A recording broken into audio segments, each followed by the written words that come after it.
سيدنا الإمام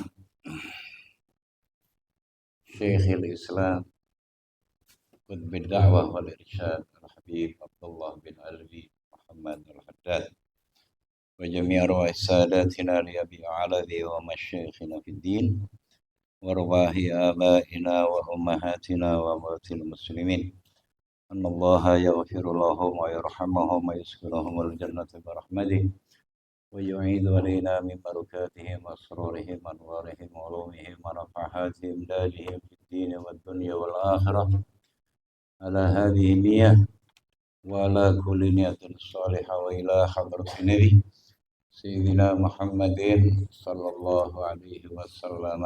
الفاتحة.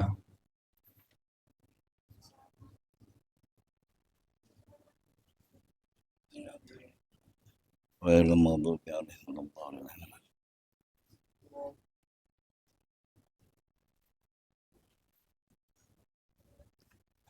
Ikhwan kiram, assalamualaikum warahmatullahi wabarakatuh. Bismillah, alhamdulillah, salatu wassalamu ala rasulillah sayyidina Muhammad bin Abdullah wa ala alihi wa ashabihi wa mawalah. La hawla wa la quwata illa billah, amma ba'd. Alhamdulillah, puji dan syukur kita kepada Allah subhanahu wa ta'ala. Malam ini kita kembali dalam ta'lim bulanan kita, masih dalam panduan kitab Risalatul Mu'awanah wal Mudhaharah wal Muwazzarah lirraghibina minal mu'minina fi suluki tariqil akhirah lil Imam Abdullah bin Alwi bin Muhammad Al-Haddad, dan kita sampai kepada kelanjutan yang dihimbaukan oleh beliau kepada kita sekalian, dianjurkan oleh beliau kepada kita sekalian, tapi anjuran ini bukan anjuran dari pribadi Imamul Haddad, tapi berdasarkan apa yang beliau pahami dari ayat-ayat Al-Quranul Karim, sabda-sabda Nabi kita Muhammad sallallahu alaihi wasallam, dan juga pernyataan statement para ulama kita yang berkaitan dengan bersedekah. Beliau sampai mengatakan wala tukhayyib sahilan wa qafa bibabika walau antu'tiyahu tamratan famadunaha fa innahu hidayatullahi ilaika fa illam tajid ma tu'tihi fa ahsin ruddahu bilinin minal qawli wa jamilin minal wa'di. Imamul Haddad mengharapkan kepada kita sekalian jangan suka mengecewakan. Jangan suka mengecewakan orang-orang yang meminta kepada kita, yang berdiri di depan pintu rumah kita. Rumah kita ada yang menotok gitu loh. Ya, ketika dibuka ternyata ada sa'ilan, pengemis kalau bahasa merendahkannya, menyikapi kondisi yang seperti itu, suasana seperti itu.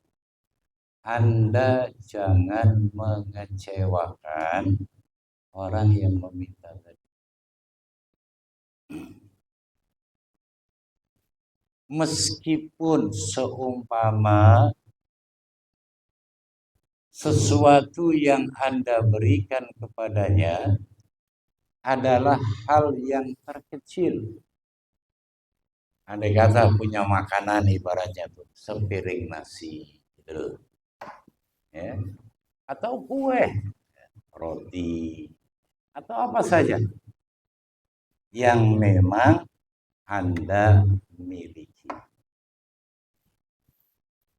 Cuma zaman sekarang orang kalau dikasih kayak gitu kadang malah nggak mau. Itu repotnya. Ya. Kenapa demikian?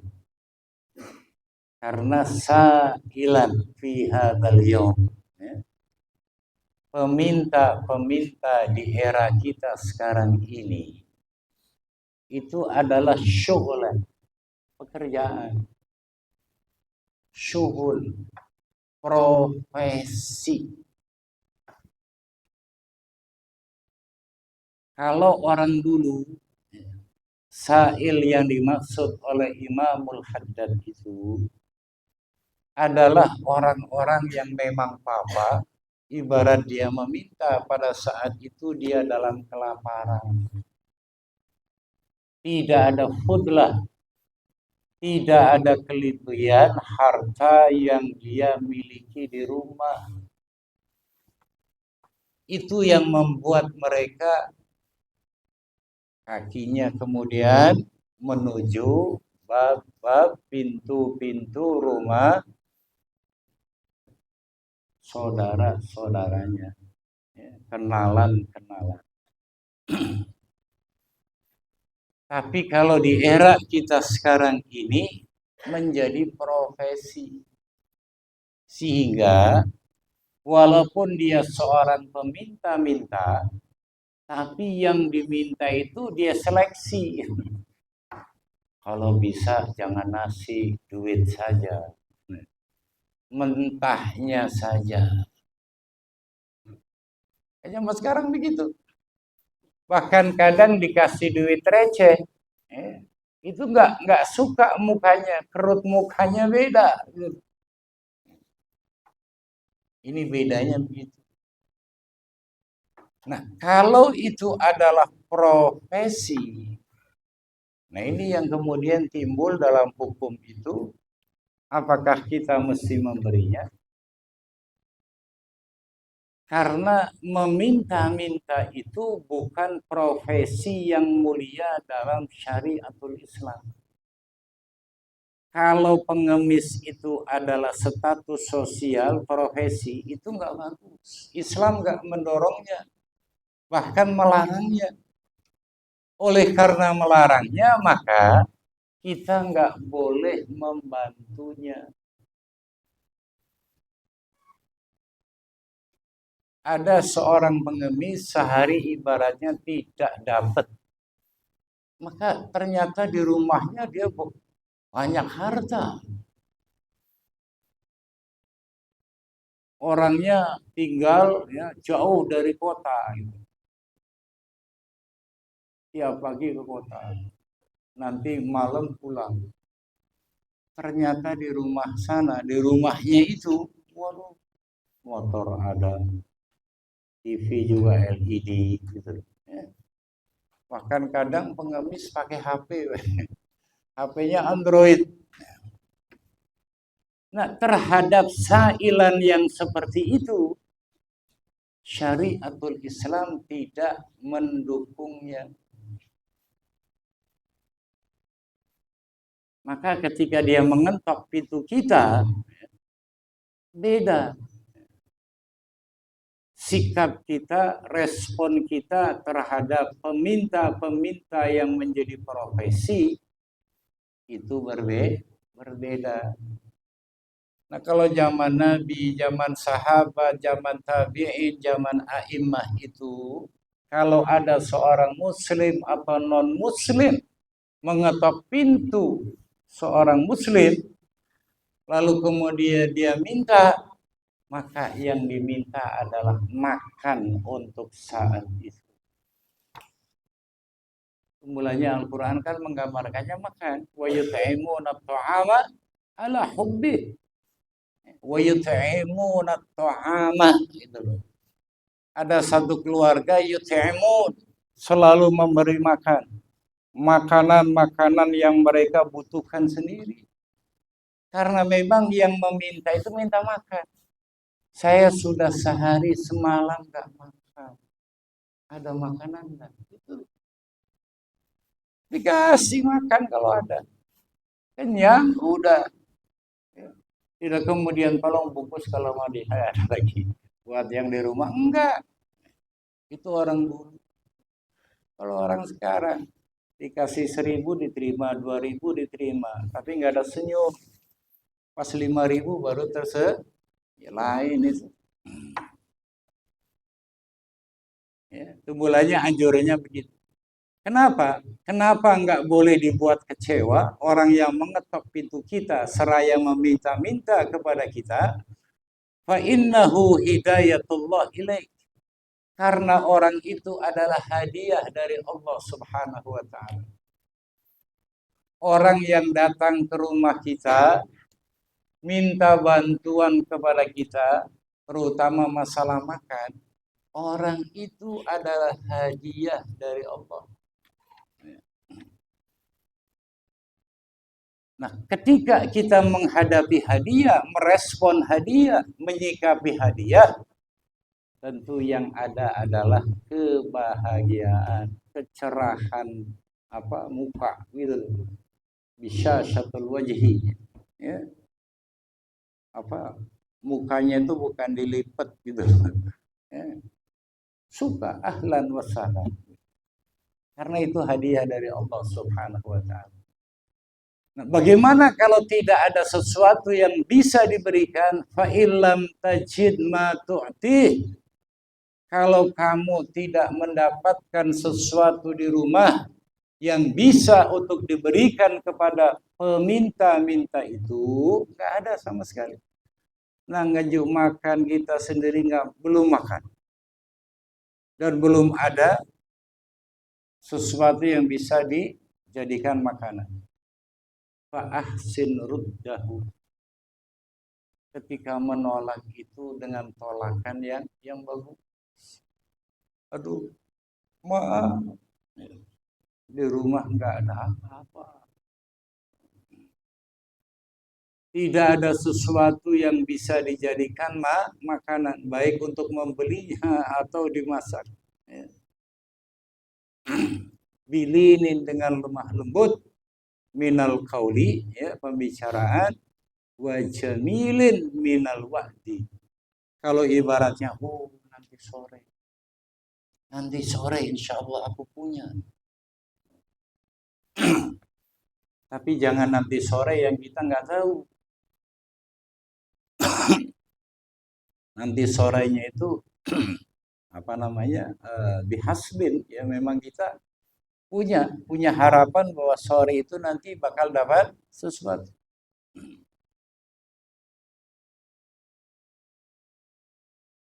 Wa idza a'taita miskinan syai'an fa'adhhir lahul bishru wal bishasah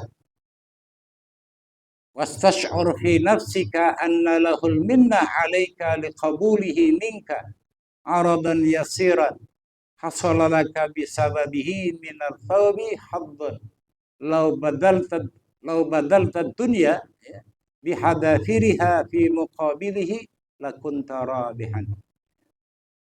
Andai kata kemudian Anda bisa memberi sesuatu kepada peminta-minta itu yang miskin, maka tampakkan muka Anda dengan rasa dari senang, ya. Mukanya zaman kita sekarang ini, ya. Luning apa namanya, ya. Glowing, ya. Cerah, tidak cemberut, tidak istilahnya dilipat gitu loh.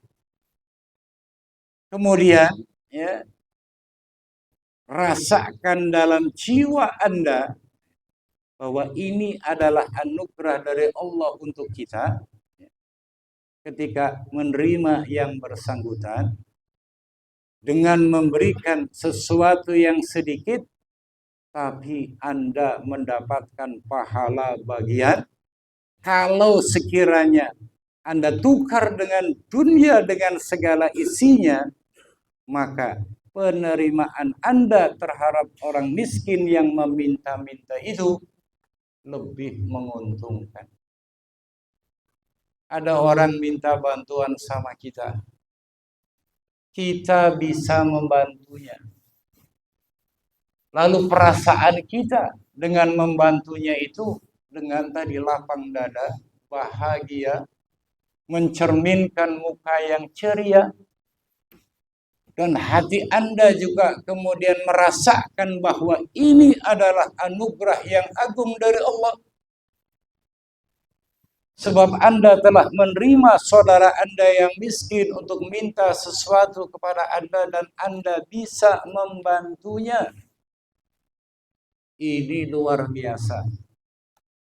Dunia dengan segala isinya itu tidak bisa mengalahkan sikap Anda yang seperti itu terhadap saudara Anda yang meminta-minta.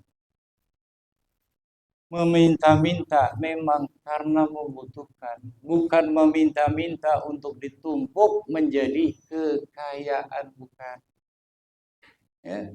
Tapi kalau ada orang minta-minta itu profesi Anda memberinya, maka Anda membantu orang itu bercokol dalam kondisi yang tidak sempurna di mata Allah dan Rasulnya.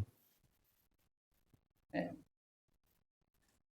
Mulanya perlu kita ini saling menjaga muru'ah, saling menjaga apa istilah kita sekarang, ya, ya nama baik kita, ya, kredibilitas kita, terutama di mata Allah dan di mata Rasulnya. Ya. Kita pun masih punya banyak, stok kita ini sebulan dah habis. Kemudian kita minta sana, minta sini. Itu enggak elok sama sekali. Dan keterangan ini tidak kemudian harus Anda terapkan. Ya. Apa yang disampaikan oleh Imamul Haddad di sini adalah sailan, peminta-minta yang memang terpaksa sebab tidak memiliki makanan untuk dirinya, untuk istrinya, untuk anak-anaknya. Tapi kalau yang profesi tadi, ya, Anda bisa kemudian malah menasihatinya, ya, kan tawasau bil haq, tawasau bis sabr. Apalagi sudah miskin, minta-minta gitu loh. Lalu tarikus sholat, ya, tidak sholat. Bulan Ramadan tidak puasa, gitu loh. Hidupnya tidak pakai pola agama.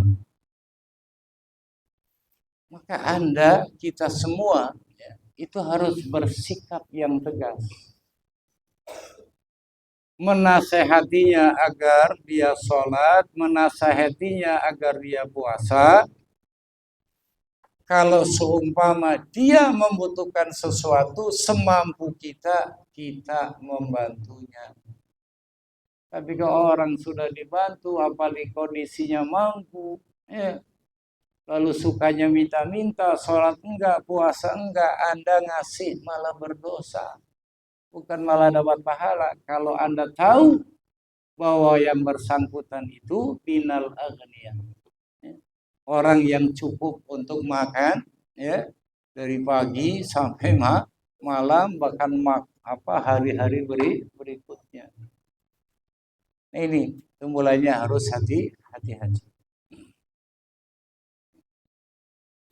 Wa qad barada, ada keterangan yang hadir, annal luqmata al-wahidata yasiru thawabuha indallahi a'zam min jabali Uhudin. Ada satu keterangan bahwa satu suapan nasi, luqmah, satu, ya, luqmah, satu suap nasi yang kita berikan kepada sesama muslim, muslimah, mukmin, mukminah, yang sudah tadi berjam-jam atau bahkan satu hari nggak makan, ditambah satu malam juga belum makan. Satu lukmah, satu suapan, ya, gumpalan makanan itu yasiru thawabuha indallah. Pahalanya itu di sisi Allah, ya, menjelma a'zamu min jabali Uhud. Lebih besar dari Jabal Uhud. Ya. Jabal Uhud lumayan besar gitu loh. Gunung Uhud lumayan besar walaupun tidak begitu tinggi karena kita bisa naik ke puncaknya. Tapi besar. Satu suap nasi yang kita berikan kepada saudara-saudari kita yang muslim-muslimat yang kelaparan sudah satu hari satu malam, itu pahalanya lebih besar dibandingkan Gunung Uhud. Tapi tadi yang memang betul-betul muhtajin, dia itu termasuk orang-orang yang membutuhkan. Bukan mereka yang berprofesi sebagai sa'ilan, ya, pengemis itu bukan. Wala yamna'uka minat tasadduqi mukhafatal fakri fa inna tarakat tasadduq huwallazi yujlibul faqra. Jangan sampai mencegah dirimu karena takut miskin sehingga tidak bersedekah. Jangan sampai dirimu, ya, tercegah dari bersedekah karena takut miskin, takut fakir, itu jangan. Ya. Kenapa? Fa inna tarakat tasadduq, karena sesungguhnya meninggalkan bersedekah itu huwallazi yujlibul faqra, itulah yang menarik kefakiran. Ente kalau pengen fakir terus, ya. Fakir ini dalam arti selalu diserang oleh kebutuhan dan kebutuhan. Tidak pernah merasa cukup. Kurang terus, gitu. Itu orang fakir.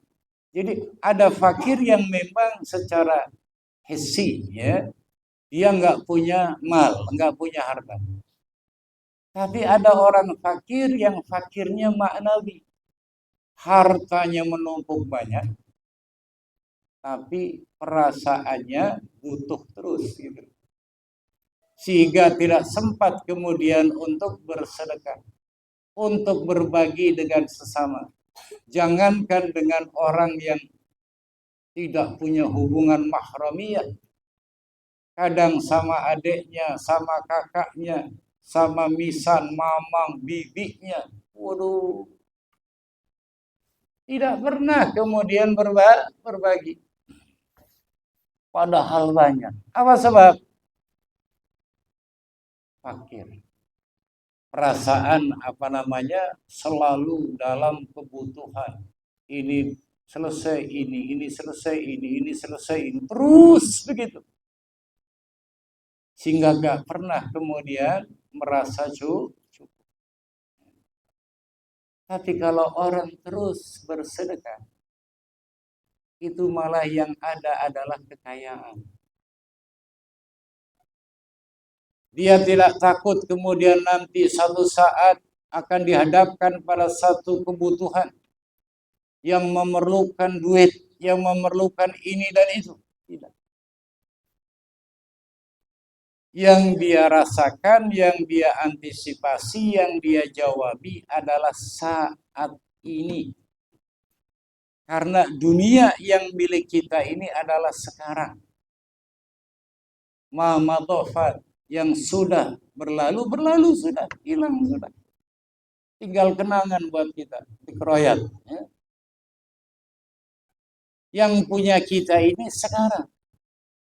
Anda mau baik sekarang, mau tobat sekarang, gitu. Jangan nanti malam, 1 jam ke depan, 2 jam ke depan, apalagi besok pagi. Karena al-mustaqbal itu lillah. Mustaqbal itu milik Allah Subhanahu wa ta'ala. Belum jadi milik kita. Jadi Anda kalau mau baik sekarang. Jangan ditunda. 1 jam ke depan, 2 jam ke depan itu jangan. Karena 1 jam, 2 jam ke depan tidak dalam milik Anda. Tidak dalam penguasaan Anda. Tapi itu masih biyadillah, di tangan Allah Subhanahu wa ta'ala. Nah, ini yang harus menjadi ya katakanlah pola pikir kita, mindset kita. Jangan pernah menyatakan KG, nanti, jangan. Besok, jangan. Jadi mau baik sekarang. Ya, gunakan waktu yang sekarang ini masih Allah buat, Allah berikan kepada kita. Oleh karena itu tadi, jangan nanti. Saya bersedekah kalau sudah saldo saya sekian. Jangan. Tabungan saya sekian baru nanti saya sedekah. Gak mungkin Anda bersedekah kalau mindsetnya seperti itu. Jadi punya 100 perak ibaratnya. Iya, dari 100 perak itulah Anda bersedekah. Ya. Mau 10 perak ibaratnya. Ya. Jadi pakai apa? Tapi ini ya sebagian. Jangan nunggu 1000. Kalau nunggu 1000, nanti pas sudah 1000 ada godaan lagi. Kagelah kalau pas 5000. Ya, mulainya kadang lucu. Ada orang kaya di Palembang. Dia minta doa dan berdoa kepada Allah, ya, kepada ustadz, kepada habaib. Itu minta didoakan agar jangan mati kecuali ketika sudah bersedekah dalam 1 tahunnya atau 1 bulannya 20 miliar. Sementara posisinya sekarang baru 1,5 miliar. Ya, itu namanya permintaan ucak-ucak kata Palembang. Ya. Kenapa? Karena uang yang dia miliki, aset yang dia miliki triliunan. Beda kalau cuma miliarder. Ya, tapi ini triliunan, duitnya sudah triliunan. Sedekahnya baru 1,5. Kalau nggak salah per tahun atau per bulan. Itu namanya main-main. Nah, kalau dia duitnya triliunan ibaratnya, dan triliunan itu bukan kemudian itu yang didepositokan saja, masih tambang batu baranya operasional, sawitnya ribuan hektar, bukan ratusan, puluhan ribu hektar. Satu provinsi itu dia punya lahan, dan satu blok itu puluhan ribu. Artinya yang dihasilkan itu ya per bulan puluhan, mungkin ratusan miliar. Ya. Tapi mintanya nanti mati ketika sudah mampu bersedekah 20 miliar. Ya sampai kapan gitu? Kadang seperti itu penyakit. Jadi penyakit pada saat dia mampu mengeluarkan 20 M, tapi karena 20 M kemudian tadi ya ada rasa sayang, ya, maka mintanya nanti ketika penghasilannya sebulan sudah 1 triliun barangkali, ya baru. Itu pun nanti pada saat sudah sampai 1 triliun, penyakitnya pasti ada. Ya. Kan kisah Qarun begitu. Ya. Qarun itu anak muda, aktivis majelis taklimnya Nabi Musa. Saat muda, aktif di majelis taklim ini buntu, miskin. Kerja, dagang-dagang, tapi untungnya nggak seberapa. Lalu minta didoakan oleh Nabi Musa agar menjadi pemuda yang maju ekonominya, kaya. Didoakan oleh Musa. Dan dibukakan pintu rezeki oleh Allah Subhanahu wa Ta'ala yang tadinya ratusan ribu menjadi ratusan M. Itu Quran menggambarkan mafatihu, ya, mafatih, kunci-kunci gudang hartanya itu kontaineran. Bayangkan, satu kontainer itu paling rendah bobotnya 8 ton. Itu paling rendah. Ya. Satu kontainer.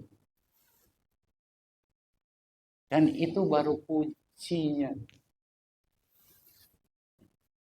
Pak Mano isi gudangnya. Kalau kuncinya saja seberat itu. Nah ini ketika Qarun itu mulai punya uang 100 juta, ya diminta kalau istilah kita sekarang zakatnya keluar, bahkan nggak diminta dikeluarkan. Ya. Ketika 1 M masih keluar, 10 M masih keluar. Nah ketika sudah ratusan M, baru kemudian kaget. Ditagih Nabi Musa, nanti. Ya, ibaratnya sore, pagi, sore. Begitu terus. Nah, saking sumpeknya, saking tidak sukanya, ini orang kaya biasanya begitu. Dan ustadznya harus rewel, terutama memperingatkan mereka tentang zakat. Nanti ada sikap yang tidak simpati, yang negatif, yang ditunjukkan oleh orang kaya kepada ustadz itu. Sebagaimana perilaku, sikap yang diberikan oleh Qarun terhadap Nabi Musa. Dia ringam, kata orang Palembang. Ditagih zakat terus gitu loh. Ya. Ringam. Apa ringam bahasa kita? Ringam kan? Ya. Akhirnya apa? Dia ketemu seorang wanita pengembala kambing yang sedang hamil, yang dihamili oleh kawannya, sama-sama pengembala, dibayar oleh Qarun sekian M ibaratnya. Nanti pas Nabi Musa mengadakan pengajian besar tabligh akbar, ya, di tanah terbuka, datang, saya juga mau datang, dan saya mau nanya, siapa yang menghamilimu? Jawablah Musa, ini sekian M. Dan hari itu kemudian terjadi. Di tengah lapangan, di hadapan masyarakat umum. Setelah bahasa kita, ceramah disampaikan oleh Nabi Musa, Qarun kemudian berdiri bertanya, bagaimana hukum zina? Bagaimana hukumnya orang menghamili wanita tanpa menikah? Dijawab oleh Musa. Akhirnya disuruh wanita itu berdiri. Ya, ini hamil zina. Nah, saya mau tanya sama wanita ini, yang menghamilimu siapa? Maka wanita itu karena telah disuap sekian miliar, dia jawab Musa. Nabimu. Itu bayangkan di hadapan umum.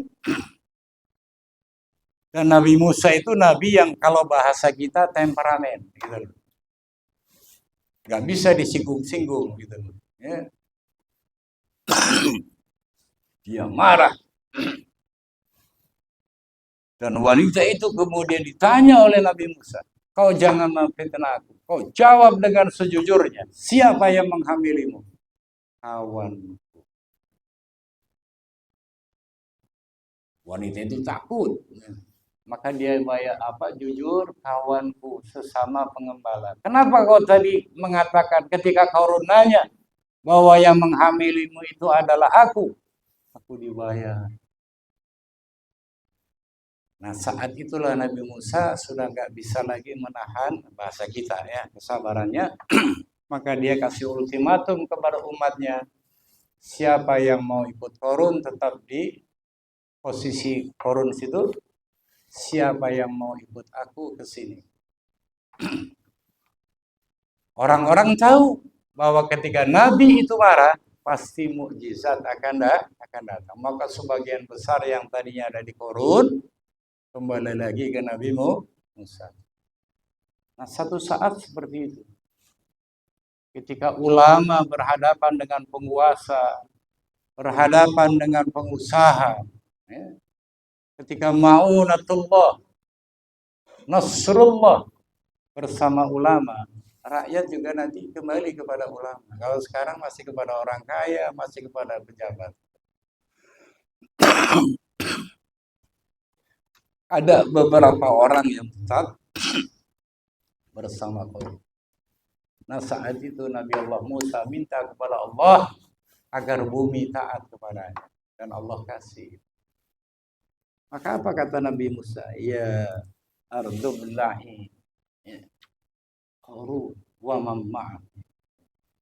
Wahai bumi, telan itu Qarun dan orang-orang yang bersamanya. Maka ketika pertama Nabi Musa mengucapkan begitu, itu kaki Qarun gak bisa lagi diangkat dari bumi, lekat, ya, kayak mesin kayak besi berani. Lalu ambles pelan-pelan. Dan ketika itu Harun mengatakan, minta ampun kepada Musa. Ampuni aku ya Musa.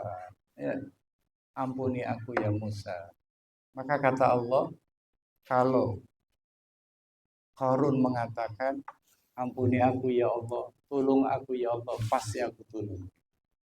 Tapi Allah sengaja tidak mengingatkan Harun terhadap dirinya. Yang diingat Qarun adalah Musa.